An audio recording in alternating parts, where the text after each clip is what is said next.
Hi dears. അപ്പോൾ ഇന്നത്തെ recipe എന്ന് പറഞ്ഞാൽ നമ്മുടെ കൂട്ടുകറിയാണ് കേട്ടോ. കണ്ണൂർ കാസർഗോഡുകാരുടെ കൂട്ടുകറിയാണ് കേട്ടോ. എരിശ്ശേരി എന്ന് പറയുന്ന അതേ സംഭവം തന്നെ, പക്ഷേ ചെറിയൊരു വ്യത്യാസം.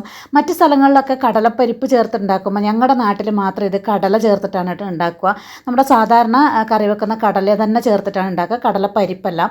ഒരു പ്രത്യേക ടേസ്റ്റ് തന്നെയാണ് കേട്ടോ. സദ്യയിൽ പിന്നെ ഒഴിച്ചുകൂടാൻ പറ്റാത്തൊരു ഐറ്റമാണല്ലോ. ഞാനിവിടെ ദോശയ്ക്ക് വേണ്ടിയിട്ടാണ് കേട്ടോ ഇപ്പോൾ ഉണ്ടാക്കുന്നത്. ഉഴുന്ന് ദോശ എടുപ്പം ഭയങ്കര ടേസ്റ്റാട്ടോ ഇത്. അപ്പോൾ ഇതേ നമ്മുടെ സാധാരണ പോലെ കടല കുതിർത്ത് നമുക്ക് വേവിച്ചെടുക്കണം. ഞാനിവിടെ ചെറിയ ടൈപ്പ് കടലയാണ് കേട്ടോ വാങ്ങിച്ചിരിക്കുന്നത്. വലിയ ടൈപ്പ് കടല വെച്ചിട്ട് തന്നെയാണ് ഇത് ഉണ്ടാക്കാറ്. അത് തന്നെയാണ് കൂടുതൽ ടേസ്റ്റും. അപ്പോൾ നമ്മൾ കുതിർത്തെടുത്ത കടല ഇതേ ഞാൻ വേവാൻ വെച്ചിട്ടുണ്ട്. നന്നായി വെന്ത് കിട്ടണം. അത് നിങ്ങൾക്ക് എത്ര വിസിലാച്ചാൽ നിങ്ങൾ ആ പാകത്തിന് വേവിച്ചെടുത്തോളൂ. പിന്നെ ഇത് നേന്ത്രക്കായ എടുത്തിരിക്കുന്നത് ഒരു 1.5 നേന്ത്രക്കായും അതേ പാകത്തിന് ചേനയാണ് കേട്ടോ എടുത്തിരിക്കുന്നത്. ഇനി നമുക്കിത് ക്യൂബ്സ് ആയിട്ടാണ് അരിയേണ്ടത്. അതൊക്കെ എല്ലാവരുടെയും സെയിം തന്നെയാണെന്ന് തോന്നുന്നു. ചിലത് നല്ല വലിപ്പത്തിൽ, സദ്യയിലൊക്കെ ആണെന്നുണ്ടെങ്കിൽ നല്ല വലിപ്പത്തിൽ ഏകദേശം ഒരു 1 ഇഞ്ച് കനത്തിലൊക്കെയാണ് സദ്യയിൽ അരിയുക. പക്ഷേ ഞാനിവിടെയൊക്കെ ഒരു 3/4 ഇഞ്ച് കനം അത്രയേ ഉള്ളൂ കേട്ടോ. സ്ക്വയർ പീസായിട്ടാണ് ഇങ്ങനെ അരിഞ്ഞെടുക്കുന്നത്. സദ്യയിലൊക്കെ അരിയുന്ന പോലെ അങ്ങനെ അരിയുന്നവരും ഉണ്ട്. എനിക്കിങ്ങനെ കുറച്ചും കൂടി ചെറുതായിട്ട് അരിയുന്നതാണ് കേട്ടോ ഇഷ്ടം. പോരാത്തതിന് ഇവിടെ എല്ലാവർക്കും കഷ്ണങ്ങൾ ഇങ്ങനെ കടിക്കുന്നത് വലിയ ഇഷ്ടമല്ല. അപ്പോൾ അതുപോലെ ഞാൻ കായയും ചേനയും രണ്ടും ഒരേ അളവിൽ തന്നെ അരിഞ്ഞെടുക്കുന്നുണ്ട്. ഏകദേശം രണ്ടും ഒരേ അളവിൽ തന്നെ എടുത്തിരിക്കുന്നത് കേട്ടോ. അത് നിങ്ങളുടെ ഇഷ്ടത്തിനനുസരിച്ച് എടുത്ത് കൊടുക്കാം, കുഴപ്പമൊന്നുമില്ല. അപ്പോൾ ഇതേ ചേനയും ഞാൻ അതേ ഒരു പാകത്തിന് തന്നെ അരിഞ്ഞെടുക്കുന്നുണ്ട്. ഇതൊക്കെ പിന്നെ എല്ലാവരും സെയിം തന്നെയാണെന്ന് തോന്നുന്നുണ്ട്. കടല ചേർക്കുന്നത് മാത്രമേ വ്യത്യാസമായിട്ടുണ്ടാവുള്ളൂ. എന്നാലും എൻ്റെ സ്റ്റൈൽ ഇതാണ്, ഞങ്ങളുടെ നാട്ടിലെ സ്റ്റൈൽ ഇതാണ്. അപ്പോൾ കടല നന്നായിട്ട് വെന്ത് കിട്ടിയിട്ടുണ്ട്, നന്നായി വേവണം കേട്ടോ ഇവിടെ. ഇനി നമ്മുടെ കായയും ചേനയും കൂടെ അരിഞ്ഞിട്ട് കൊടുക്കാം. എന്നിട്ട് ഇതിനകത്തോട്ടേക്ക് ചേർക്കുന്ന പൊടികൾ ഇതൊക്കെയാണ്. ഇതെല്ലാവരും ഇങ്ങനെ തന്നെയാണോ എന്നല്ല, ഞങ്ങളുടെ നാട്ടിൽ ഇങ്ങനെയാണ്. മുളക് പൊടി ചേർത്ത് കൊടുത്തിട്ടുണ്ട്, കുരുമുളക് പൊടി ചേർത്ത് കൊടുത്തിട്ടുണ്ട്, 2 ഓരോ ടീസ്പൂൺ വെച്ചിട്ട് കൊടുത്തിട്ടുണ്ട്. പിന്നെ മഞ്ഞൾപ്പൊടി ഇട്ട് കൊടുത്തു. ഇനി 2 പച്ചമുളക്, നല്ല എരിവുള്ള പച്ചമുളകാണ്. അപ്പോൾ ഈ 3 എരിവും ഇതിന് ചേർക്കുന്നുണ്ട്. പോരാത്തതിന് ലാസ്റ്റിൽ നമ്മൾ ചുവന്ന മുളക് താളിച്ചിടുകയും ചെയ്യും. അപ്പോൾ അതിന് പാകത്തിന് വേണം ഇതെല്ലാം ചേർത്ത് കൊടുക്കാൻ കേട്ടോ.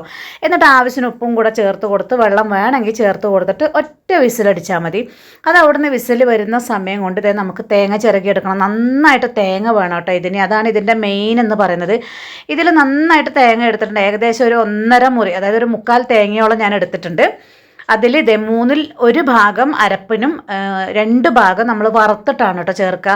ഇനി ചിലർ ഫുള്ള് വറുത്തിട്ടും ചേർത്ത് കൊടുക്കാറുണ്ട്.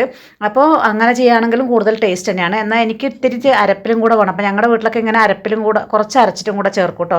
അപ്പോൾ ഇതേ ആ 1/3 ഭാഗം എടുത്ത് ജീരകവും ചേർത്തിട്ട് അരച്ച് ചേർത്തു. ഇനി അത് ഇതിനകത്തോട്ടേക്ക് ചേർത്ത് കൊടുക്കുക. എന്നിട്ട് അരപ്പ് നന്നായി തിളച്ചെടുക്കുക. നമ്മൾ അരപ്പ് എന്ന് പറഞ്ഞാൽ അറിയാമല്ലോ, ചമ്മന്തി പൊടിച്ചമ്മന്തിയൊക്കെ പൊടിക്കുന്നത് പോലെ, അതായത് തരിതരിപ്പായിട്ട് കേട്ടോ. ഇതിപ്പോൾ കുറച്ച് ലൂസായിട്ട് നിങ്ങൾക്ക് തോന്നും, പക്ഷേ കുറച്ചൊന്ന് ആറുമ്പോഴേക്കും കുറുകും കേട്ടോ. ചേനയും കായൊക്കെ ഇട്ടതല്ലേ, അപ്പോൾ കുറച്ചൊന്ന് കുറുകും. അപ്പോൾ അതുകൊണ്ട് കുറച്ച് ലൂസായിട്ട് തന്നെ ആക്കിയെടുത്തു. ഇനിയിപ്പോൾ നമുക്ക് നന്നായി തിളച്ച് കഴിയുമ്പോൾ വേറൊന്നുമില്ല, കടുക് താളിക്കുക. കടുക്, ഉഴുന്നുപരിപ്പ്, കറിവേപ്പില, വറ്റൽമുളക് നന്നായി മൂക്കുന്ന സമയത്ത് നമ്മൾ നേരത്തെ മാറ്റി വെച്ചില്ലേ 1 ഭാഗം തേങ്ങ അരച്ചതിൻ്റെ ബാക്കി, അത് ഇതിനകത്തോട്ട് ഇട്ട് കൊടുക്കുക. എന്നിട്ട് നല്ല ഗോൾഡൻ ബ്രൗൺ നിറാവുന്നത് വരെ അതൊന്ന് വറുത്തെടുക്കുക. ഇനി അതിനകത്തോട്ടേക്ക് നമ്മുടെ തിളപ്പിച്ച് വെച്ച അല്ലെങ്കിൽ ആക്കി വെച്ച നമ്മുടെ കറീനകത്തോട്ടേക്ക് ഇട്ട് കൊടുക്കുക കേട്ടോ. ഇത്രയേ ഉള്ളൂ കൂട്ടുകറിയുടെ പരിപാടി. ഈ തേങ്ങ വറുത്തിടുന്നതും പിന്നെ നമ്മുടെ കടല ചേർക്കുന്നതും മാത്രമുള്ള ഒരു വ്യത്യാസമുള്ളത്. തേങ്ങ ചിലർ മൊത്തം വറുത്തിട്ട് തന്നെ ചേർക്കാറുണ്ട്, അരച്ച് ചേർക്കാതെ. പിന്നെ ചിലർ ഇതിൽ മധുരം ചേർക്കും. ഞങ്ങൾ മധുരം ചേർക്കാറില്ല. ചോറിനൊപ്പം കഴിക്കുമ്പോൾ ഞങ്ങൾക്ക് മധുരം അത്ര ഇഷ്ടമല്ല.